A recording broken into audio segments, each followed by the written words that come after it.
저는 오늘 고난을 대하는 그들의 자세라는 제목으로 함께 말씀을 나누기 원합니다. 우리가 코로나 때문에 6주 만에 이제 예배를 다시 이렇게 모이게 되었습니다. 정부 시책에 따라서 같이 우리가 협력하는 마음으로 그렇게 했는데, 사실 말씀 중에 드리지만 좀 억울한 면들도 좀 있습니다. 그런데 사실 이 코로나라는 게 이 바이러스 아닙니까? 눈에 보이지도 않고 또 젊은 사람들은 증상도 잘 나타나지 않습니다.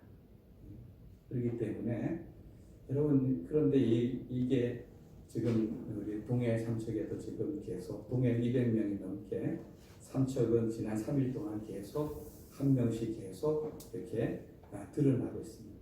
이 말은 우리 주변에 언제든지 누구를 통해서든 전파될 수 있다는 것을 우리가 기억해야 합니다. 여러분, 우리가 설령 내가 코로나에 걸린다 할지라도 그게 죄는 아닙니다. 예? 그게 뭐 잘못된 일은 아닙니다. 식당에 가도 걸릴 수 있고요, 목욕하러 가서 걸릴 수 있고, 시장에 가도 걸릴 수 있고, 누구로부터 언제든지 옮길 수 있는 게 이 바이러스라는 겁니다. 그런데 문제는 이게 나도 모르는 사이에, 근데 문제는 이게 뭐 내가 나타나고 해서 증거된 게 아니라 나는 잘 모르는데 이게 나를 통해서 다른 사람에게 옮길 수 있다는 게 이게 문제죠. 이걸 어떻게 막겠습니까?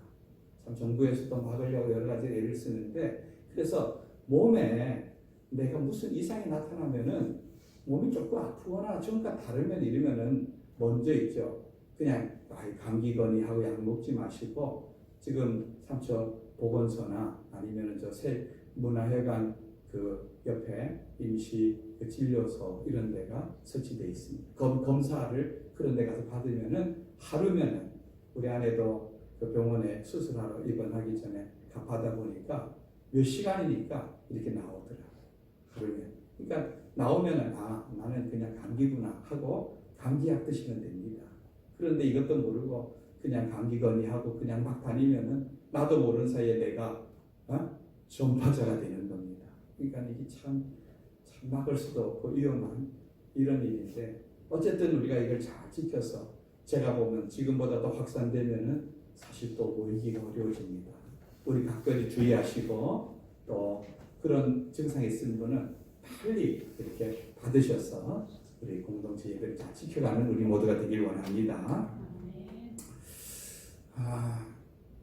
요즘 새벽 기도에 이 베드로전서 말씀을 나누고 있는데요, 지금 이 시대에 꼭 필요한 말씀이라고 여겨져서 오늘 급하게 이 말씀으로 바꿔서 여러분 전합니다. 이 베드로가 이 편지를 쓸 당시에는 그 당시 로마 제국이 세계를 점령하고 있었습니다. 대부분을 나라 로마에서 다스리고 있었죠. 그리고 역사 속에서 보면은 이 당시 로마의 네로라고 하는 황제가 등장합니다. 여러분, 아마 교회 다니는 분들이나 안 다니는 분들은 역사 속에서 이 네로라고 하는 사람을 아마 알고 계실 것입니다. 여러분, 그런데 이 네로 황제가 집권하고 있을 당시 AD 64년에 로마에 큰 화재가 발생합니다. 로마에. 근데 이 화재가 얼마나 큰 화재가 발생하냐면은 로마 전체 시내의 70%가 불타는 엄청난 화재가 발생합니다. 여러분, 서울에 만약에 한 절반이 불탔다 이러면은 이게 얼마나 어마어마한 일입니까? 그죠? 그 당시 로마 제국이 얼마나 엄청나게 컸는데 그 70%가 불탈 정도였으니까 얼마나 어마어마한 화재가 나고, 그러니까 민심이 어떻게 되겠습니까? 흉흉해지지 않겠습니까? 이 모든 책임을 누구에게로? 결국은 네로 황제에게로 돌리려고 하는 그런 분위기가 일어나니까 네로에게는 새로운 돌파구가 필요했던 것입니다. 무엇인가 이 위기를 넘어갈 수 있는 돌파가 필요했는데, 그가 희생양으로 지목한 것이 기독교인이었습니다. 기독교인. 그래서 저 기독교인들이 로마를 불태웠다, 이런 헛소문을 퍼뜨리기 시작했습니다. 그러면서 기독교를 이상한 사교 집단으로 폄하하기 시작했습니다. 여러분, 우리가 그 당시는요, 매일매일 모일 때마다 그들은 그 예수님의 성찬을 기념하는 그런 예식을 했습니다. 떡을 나누어 먹으면서 이것은 예수님이 우리를 위해 죽으신 살이다. 포도주 잔을 나눠 먹으면서 이것은 예수님 우리를 위해서 흘리는 피다. 이렇게 그것은 상징적인 의미라는 것을 여러분 누구나 다 알지 않습니까? 그런데 이들은 이것을 가지고 저들은 사람을 잡아먹는, 살을 먹고 피를 마시는 이런 식인종자다. 이렇게 사람들에게 거짓 그런 것들을 가지고 이렇게 오해하도록 만든 것입니다. 이때부터 박해가 예수 믿는 사람들에게 대대적으로 일어나기 시작했습니다. 로마에 가보면은 카타콤베라고 있습니다. 카타콤베. 여러분 카타콤베는 사실 그 당시 로마 그 시내에서 좀 벗어난 지역에, 여러분 우리도 시내에서 좀 벗어난 지역에 뭐가 있습니까?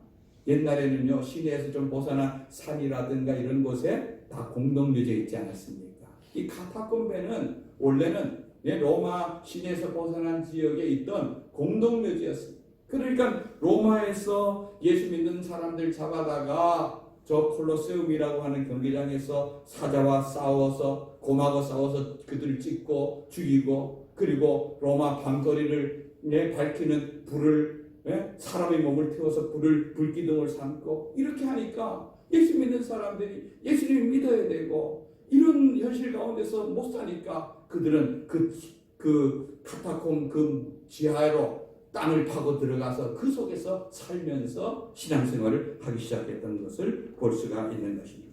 또 바깥에 있는 많은 사람들은 이제 신앙의 자유를 찾아서 자기 삶의 고향과 삶의 터전을 다 정리해서 버리고 좀 더 내 신앙생활하기 자유로운 곳으로 떠나자 이렇게 해서 정처 없이 그들을 떠났던 것을 볼 수가 있습니다. 그래서 베드로전서 1장 1절 말씀에는 이렇게 소개하고 있습니다. 한번 읽어봅니다. 시작. 예수 그리스도의 사도 베드로는 본도, 갈라디아, 갑바도기아, 아시아와 비두니아에 흩어진 나그네. 지금 이 편지를 쓰는 사람은 누굽니까? 사도 베드로입니다. 그리고 편지를 받는 사람들은 누굽니까? 이렇게 마지막 줄에 보면은 흩어져 있는 나그네. 여러분 나그네란 말은 이건 별로 우리가 듣기 좋은 말은 아니죠, 그죠? 인생은 나그네 길이라 하지만 정처 없이 떠도는 사람들을 나그네라 그러는데 여기 보면은 본도, 갈라디아, 갑바도기아, 아시아, 비두니아 우리는 어딘지 잘 몰라도 이 지역에 이들은 흩어져서 나그네로 생활했습니다. 여러분 이 지역이 어디냐 하면은 이 모든 지역들이 지금으로 말하면은 터키입니다. 터키. 저는 이 다른 지역은 못 가봐서도 이 갑바도기아는 가봤습니다. 갑바도기아. 그럼 갑바도기아 어떤 곳인가 한번 볼까요? 여기 보면은 이런 맨 돌멩이 있는데 뭔가 구멍이 뻥뻥뻥뻥 뚫려 있죠, 그죠? 여기에 사람들이 들어가 살았습니다. 또 다음 여기 보십시오, 여러분.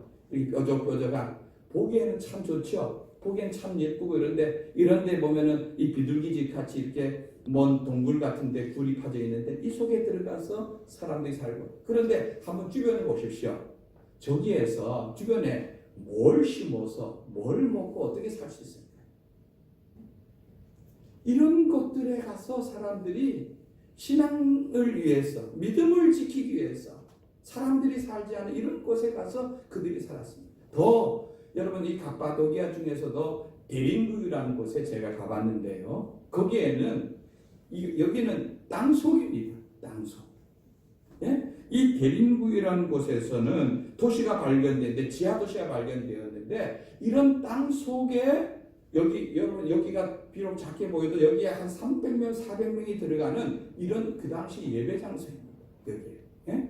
이런 곳에 땅속에 들어가서 사람들이 살았는데 이 도시가 1963년 지금부터 한 60년 전에야 발견됐습니다. 그러니까 사람들이 생각에 이런 땅속에 이런 도시가 있다는 상상은 아예 하지 못했죠. 왜? 그들이 그 사는 지역이 워낙 열악한 데다가 아까 말한 그 비둘기집 같이 그런 곳에 사람들이 사는 것도 어려운데 땅속에까지. 왜요? 지상에 살면은 잡아가고 죽이고 이러니까. 그러니까 땅속을 파고 들어가서 거기서 살았습니다. 이 도시가 이런 도시가 발견된 것이 60년밖에 안 됐다 그랬는데 그 발견된 데는 재미있는 에피소드가 있습니다. 제가 현장에 가서 들었는데요. 농부가 집에서 닭을 풀어서 놓고 이렇게 키우지 않습니까? 그런데 이 닭이 저녁 때가 되면은 다 이렇게 울타리 안에 보호하고 이렇게 집 안에 들여서 닭장 안에 들여서 이렇게 하는데 닭이 없어지는 겁니다. 그런데 며칠이 지나면 또 닭이 나타나는 겁니다. 이게 없어졌으면 짐승이 물어갔는가 죽었는가 보다 이렇게 하는데 며칠 있다 또 나타나니까 도대체 이 닭이 어디 갔다가 아무리 찾아도 없던 닭이 또 나타나고 또 사라지고 나타나고 이러니까 한 번은 이 닭이 어디로 가는지 한번 알자 이래갖고는 그 닭에 자주 도망가는 그 닭의 다리에다가 실을 묶었습니다. 실을 묶어갖고 실을 풀어놓으니까 하루 또 닭이 없어졌어요. 그래갖고 실을 이제 찾아간 거죠. 따라가 보니까 자기 가까운 곳에 있는 어떤 땅 밑에 있는 조그마한 동굴 속으로 쏙 들어가는 것을 발견했습니다. 그래서 닭을 발견하고 이 안에 뭐가 있을까 하고 그 동굴을 파보니까 그 안에서 어마어마한 그런 지하 도시가 발견이 된 겁니다. 예? 아직 이 지하 도시는 거의 10%밖에 발굴이 안 되었는데요. 그 속에 들어가 보면은 거의 우리로 말하면 지상 20층 정도의 그런 도시가 어마어마한 도시가 해서 수만 명이 그 당시 거기에서 생활했다고 하는 것입니다. 여러분 그러나 땅속에 사는 삶이 얼마나 힘들겠습니까? 햇빛도 못 보죠. 여러분 사람이 햇빛을 쬐고 이 비타민을 공급받고 이렇게 해도 어려운데 먹고 사는 것은 얼마나 어렵겠습니까? 낮에 나와서 겨우 농사짓거나 밤에 나와서 겨우 농사짓거나 먹거리를 사갖고 들어가고 이렇게 하면서 사는 평생 햇빛을 못 쬐고 사니까 그 안에서 사는 사람들의 평균 연령은 30세였다고. 그러니까 이들은 오직 이 땅에서 살아가는 이 땅이 그렇다고 해서 무슨 즐거움이나 어떤 우리처럼 지금 여행을 하거나 이런 것이 있겠습니까? 오직 주님의 나라 바라보며 그 나라를 위해 살아가는 기다리며 살아가는 그런 자들로 살았던 것을 볼 수가 있는 것입니다. 그래서 수만 명의 성도들이 이런 열악한 환경 가운데서도 믿음을 지키고 천국을 소망하며 살았던 것을 볼 수가 있습니다. 제가요 고등학교 졸업하고 한 2년 정도 서울에 가서 생활했는데 가난한 시골에 있는 학생이 서울에 올라가니까 제가 머물 수 있는 곳이 산동네나 아니면 지하, 반지하 이런 시설에 제가 살았습니다.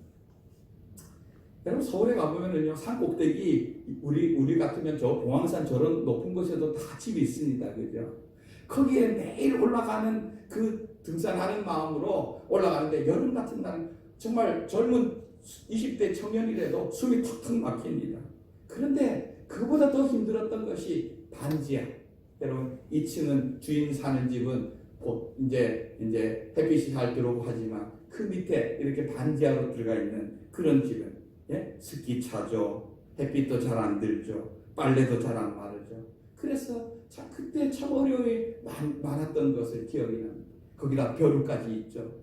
빈대, 벼루가 아니라 빈대 이런 놈들이 막 물고 이런 어려운 시절을 보냈던 적이 있는데 여러분 이런 지하 속에서 생활한다는 것 자체가 그들에게는 얼마나 고통스럽고 힘든 그런 일이었을까요? 그러나 그들은 주님의 나라를 바라보고 기다리며 그 영원한 나라를 소망하며 그 어떤 사람들은 평생을 햇빛 한번 보지 못하고 그 속에서 정말 주님의 나라를 기다리며 살아갔던 그런 믿음의 유산들이 지금 저희들에게까지 증거되고 온 것입니다.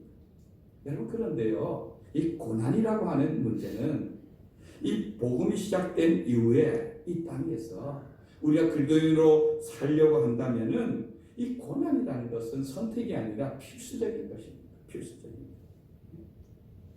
예수님께서 마태복음에 말씀하시기를 천국 가는 그 길을 7장에 마태복음 7장에 보면 이걸 좁은 문이라 그랬어요. 좁은 문. 그리고 좁은 길이라 이렇게 말하고 있습니다.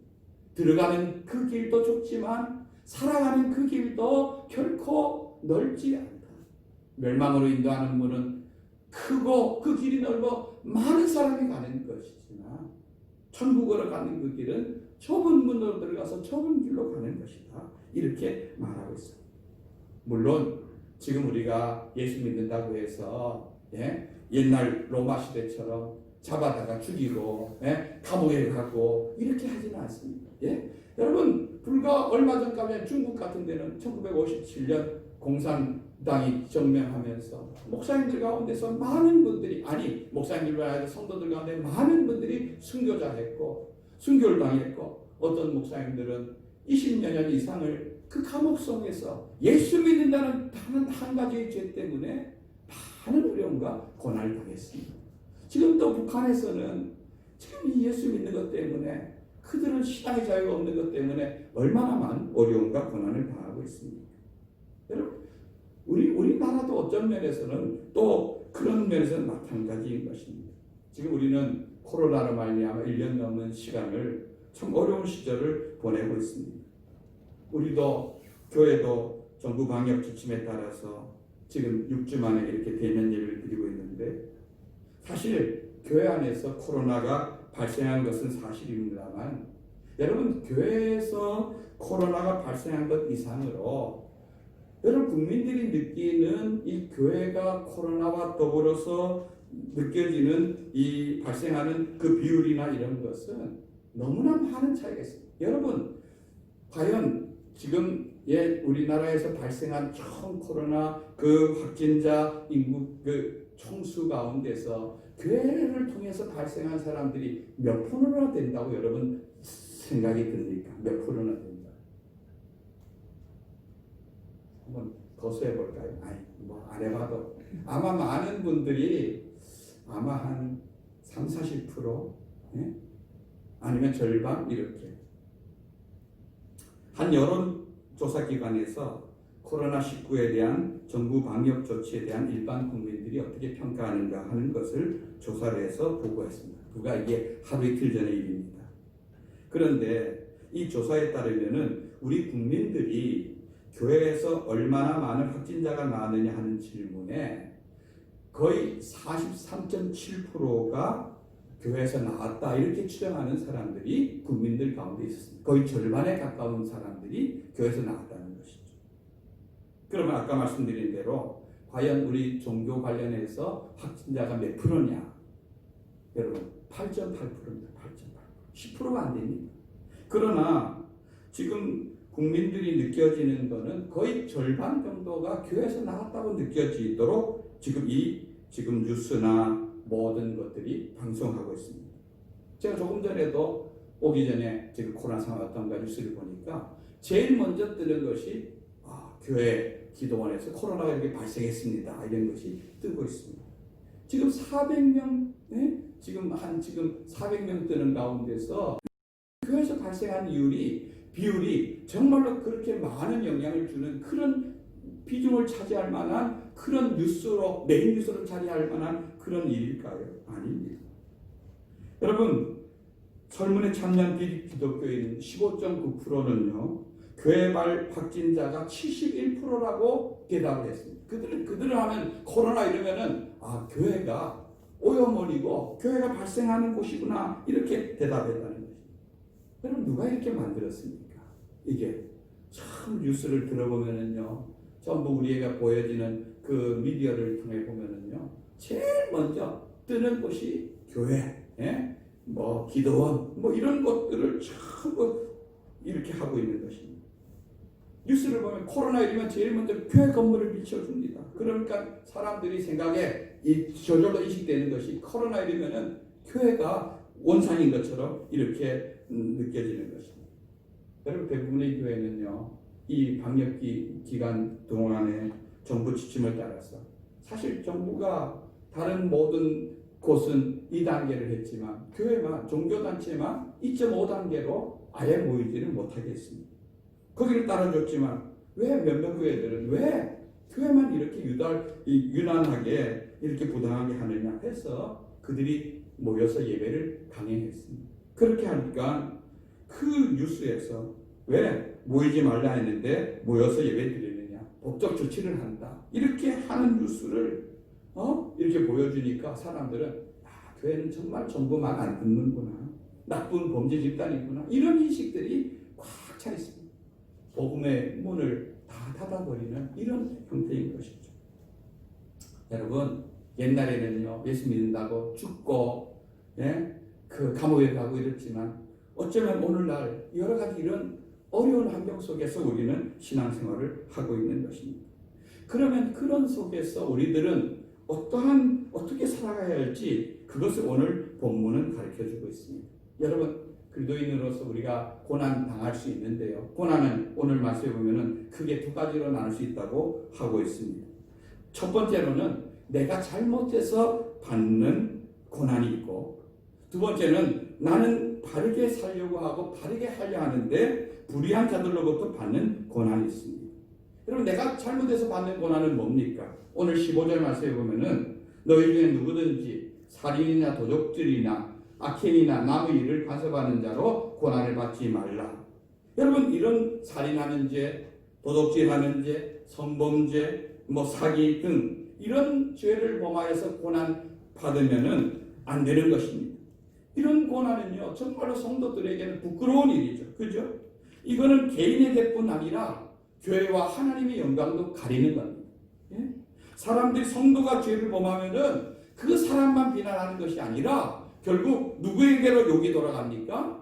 교회로 욕이 돌아가고 더 나아가서는 하나님께 욕이 돌아가는 겁니다. 제가 지난주에도 우리가 세상의 빛과 소금이라는 제목으로 여러분 말씀을 드렸지만 그건 당연한 겁니다. 여러분, 그렇기 때문에 우리가 나는 그냥 사회 속에서 직장 속에서 어떤 누구로 살아가는 것이 아니라 나는 어디에 가나 이제는 그리스도인으로 살아간다 하는 생각을 늘 잊지 말아야 되는 것입니다. 그렇기 때문에 우리 행동거지를 더욱 주의하고 조심해야 될 줄 믿습니다. 예? 세상 사람들이 말하는 이런 비난거리로 받으면은 저 사람이 잘못해서 그렇다 이거보다도 예수 믿는 저 사람이 저렇기 때문에 교회가 나쁘고 하나님을 믿을 대상이 아니다 이렇게 욕하게 되어지는 것입니다. 왜냐하면 세상 사람들은 자기들은 그렇게 못 살아도 적어도 예수 믿는 사람들은 다르게 살아야 된다는 것이 그들이 공통적인 생각이기 때문에 그렇습니다. 그러니까 예수 믿는 사람들이 어떤 직책을 가지고 일을 하거나 이러면은 그 사람은 예수 믿는 사람으로서의 그 일에 대해서 하나님 앞에서도 사람 앞에서도 떳떳하도록 책임지고 일을 해나가야 되는 것입니다. 그렇기 때문에 우리 삶의 자리를 늘 조심하시기 바랍니다.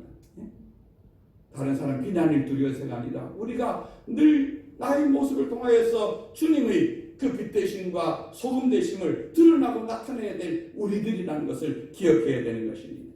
나의 어깨에 나의 이 직임에 주님의 명예가 달려있다 하는 것을 잊지 말고 생활하는 모든 성도들이 되시기를 주님의 이름으로 부탁드립니다. 그러나 우리가 주님을 따르다 보면은 불의한 자들로부터 바르게 살려고 하는데 우리는 고난 당할 수가 있습니다. 그럴 때 그 고난을 어떤 자세로 우리가 받아야 할까요? 첫째는요, 고난은 이상한 일이 아니라고 생각해야 됩니다.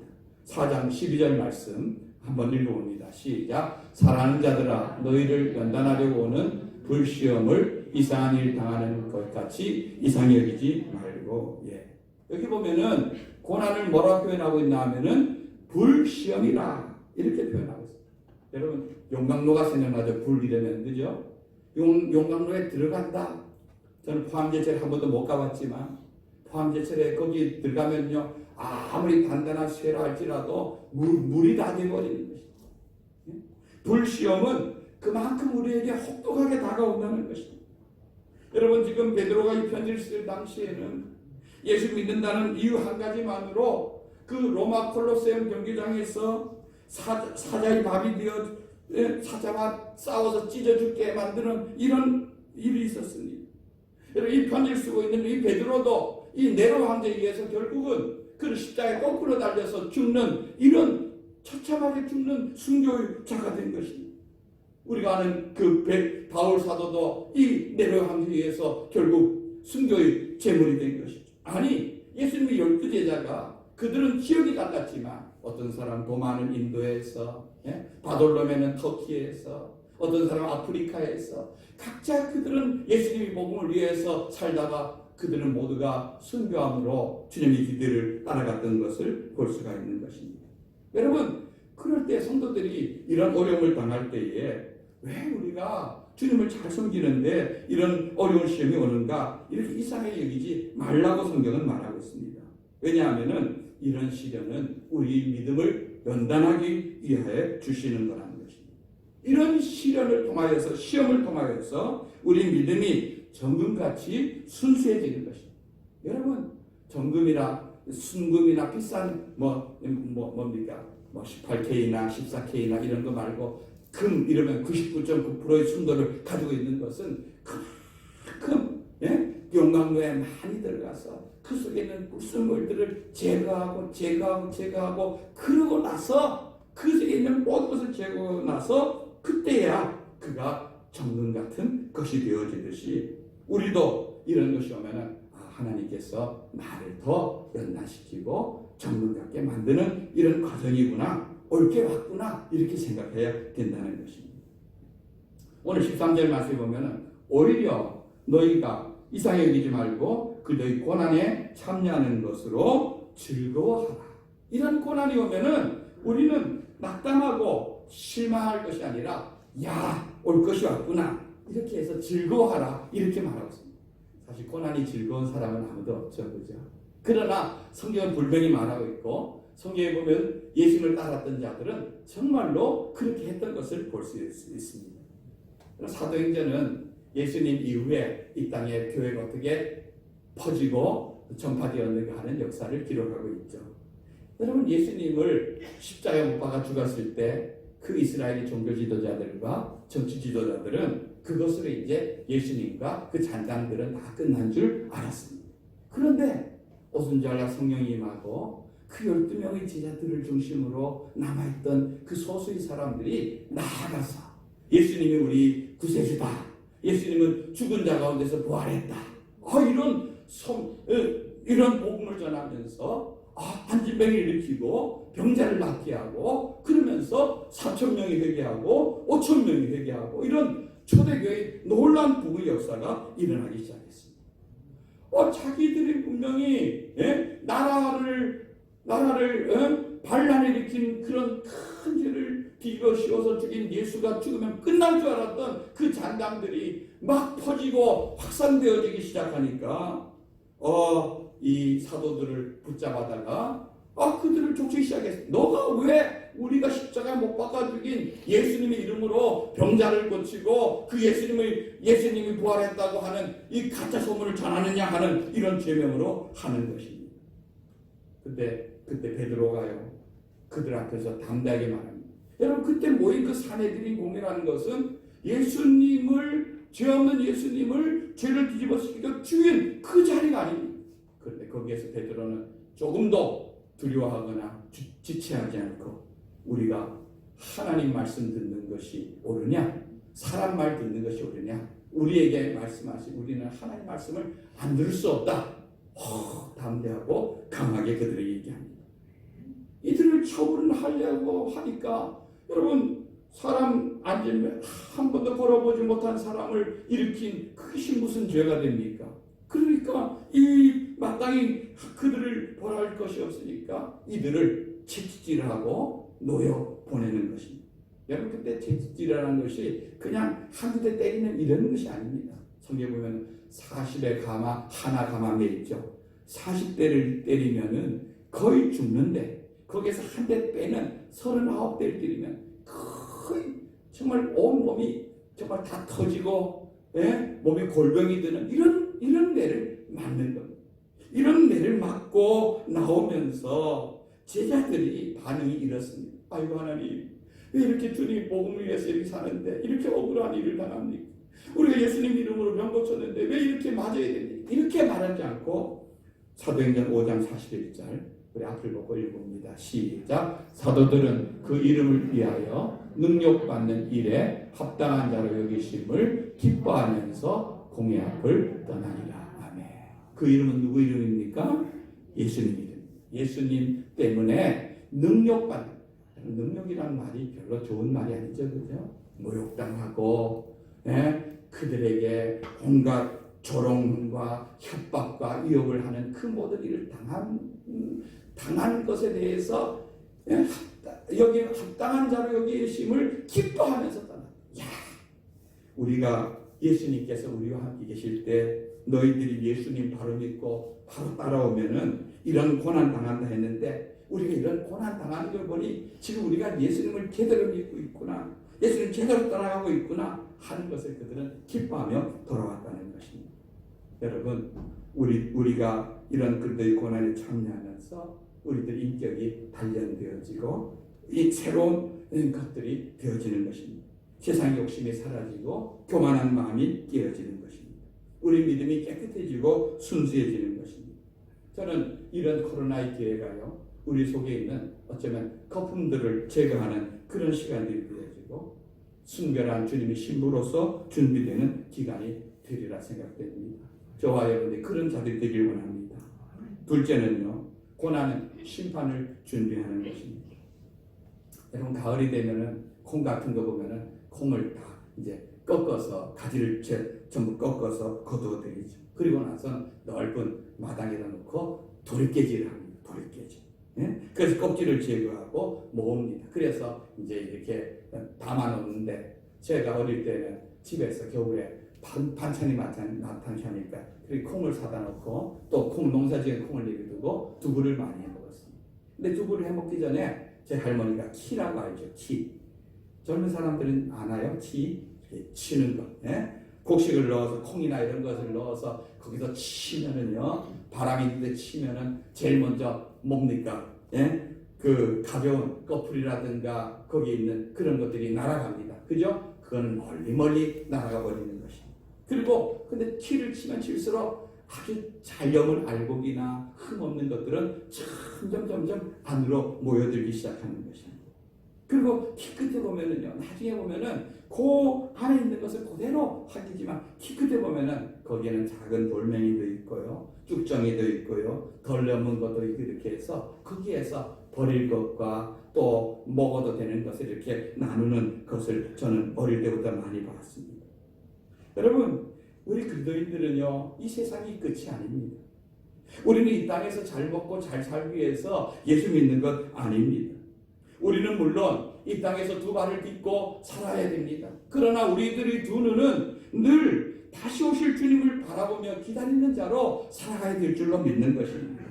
그 날을 사모하며 사시는 주님의 백성들이 되기를 주님의 이름으로 축원드립니다.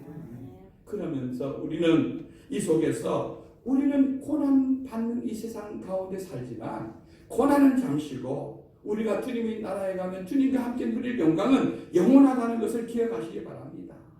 여러분, 나는 그리스도인인데 세상을 사는데 아무런 불편함이 없다, 이러면은 과연 내 신앙이 바른 신앙인지 체크해 봐야 됩니다. 네?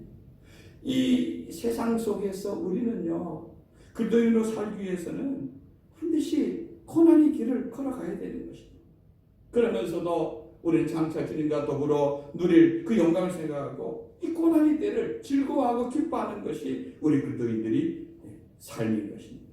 오늘 19절 말씀은요, 이런 때에 그들이 어떻게 세상을 살아야 할지를 가르쳐주고 있습니다. 우리 19절 말씀을 같이 읽어봅니다. 시작. 그러므로 하나님의 뜻대로 고난을 받는 자들은 또한 선을 행하는 가운데 그 영혼을 이쁘신 창조주께 의탁할지어다. 아멘.